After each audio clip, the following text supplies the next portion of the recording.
Varsity Club, welcome back to another classic. Look, I'm just gonna give it to you straight. We did not make the playoffs. We went on a very bad losing streak, and we finished the season at 77 and 85.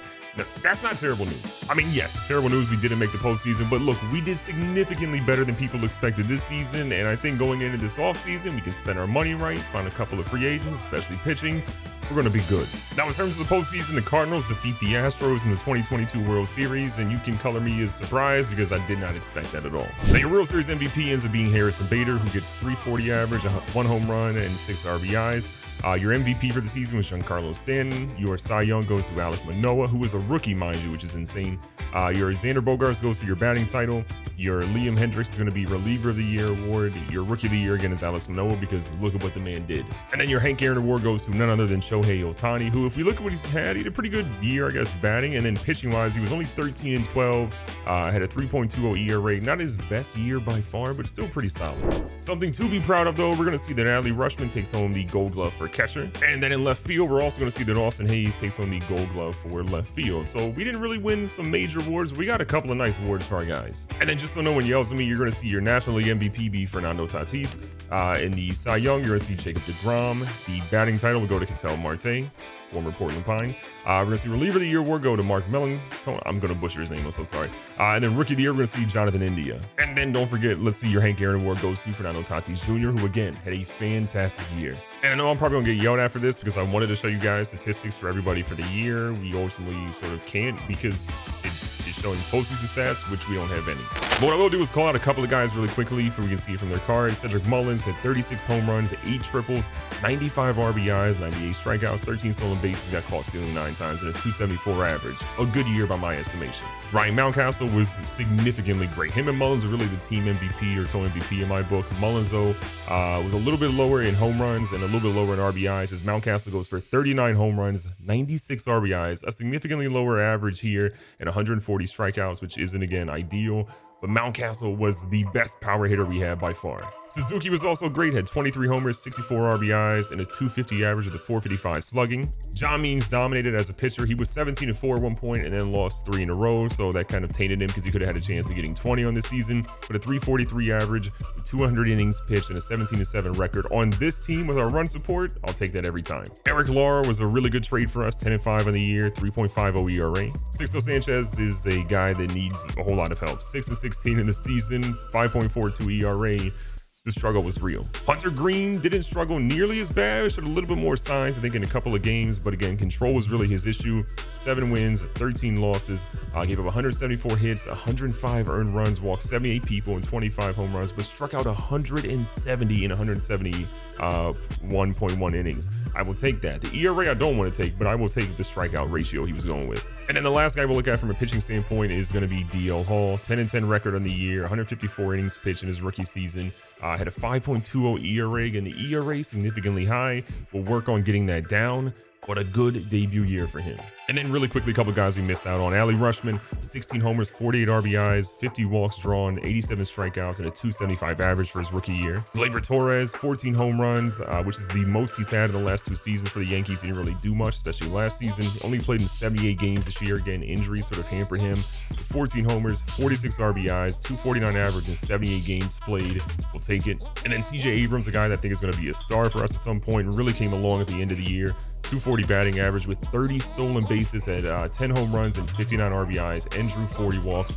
Strikeouts are way too high, with 28 doubles and 8 triples. I'm liking a lot of his numbers. Okay, and literally the last guy, Nolan Gorman, 22 homers, 74 RBIs, 1 triple, 20 doubles, had 50 walks drawn, 10 stolen bases, a 268 average, struck out a lot at 121, but he's a young guy who will get that patience to figure it out.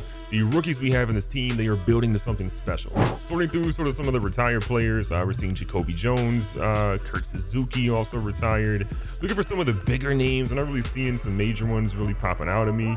Not really. Looks like a ton of major players are ultimately retiring this season, but still, there were some good ones ultimately. Adam Wainwright's going to retire. He's been obviously playing for an incredibly long time.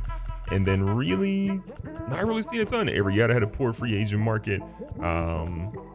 And I'm not surprised by the rest of these guys. I mean, some of these guys I've even heard of, but a lot of these guys were just sort of journeymen, as Drupal Cabrera's going to retire as well. We had 0 inductees to the 2022 Hall of Fame.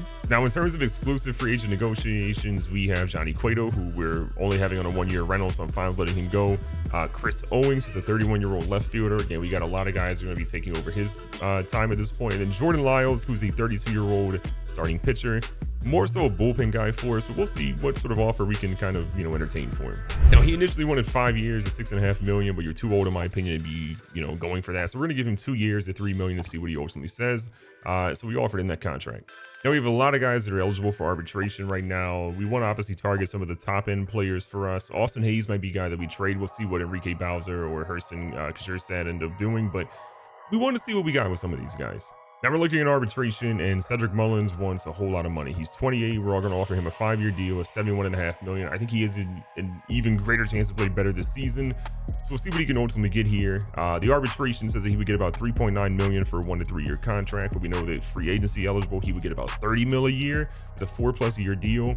This feels like a pretty good middle ground for me right now. One thing I do want to do when I'm looking at renewable contracts is try to get a guy like Ryan Mountcastle to sign for dumb cheap for a significant amount of time.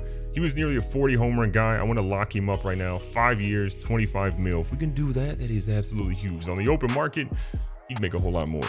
Now with free agency here, I'm noticing there's a big player available. Aaron Nola is a guy that I would love to get in this roster, and I want to see if we can make him an offer that maybe is intriguing, because he would be our ace for sure. So we're going to try to convince him, even though we had a 7-11 win loss ratio last year. Again, if you look at what his stats were, 4.17 ERA, I think he'll be a little bit better off over here because we're going to get some other people around him. 3 years. Let's actually go, no, that's a lot of money for the Orioles. Let's say 3 years. We're going to do 80 million even. We're going to make him the ace, and we're going to maybe backload this so we can maybe get a little bit more money, I think, on the books for us here. That'll create a little bit more money. So we're going to backload it. 3 years, 80 million for Nola, makes him 32. Again, we have more flexibility in our cash payout, so let's see what he does. And ladies and gentlemen, we get our first big signing, Aaron Nola, the 91 overall ace. 3-year, $80 million deal. Makes a lot of sense for us. Makes a lot of sense for him to go back out on the market in 3 years as well, potentially, if he doesn't love things here in Baltimore.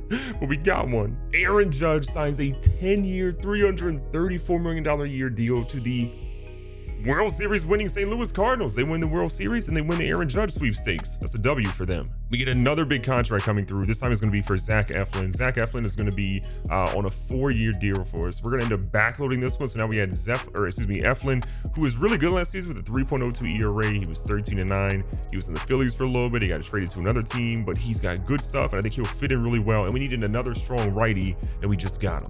We see Taylor Rogers on a 3-year, $35.7 million back with the Tigers. Ryan Mountcastle did take our 5 years, $25 million deal. So again, a W for us as we signed a 26-year-old to a very good deal that's very team friendly, but also pays him a little bit too. Mike Clevinger goes to the Houston Astros on a 2-year, $35.6 million deal. Trey Turner also gets a massive deal of 9 years, $315 million with the Cincinnati Reds. Joey Gallo goes to the Dodgers, spurring the Yankees, who had, I think, one of the better offers, but he goes 9 years, $167 million.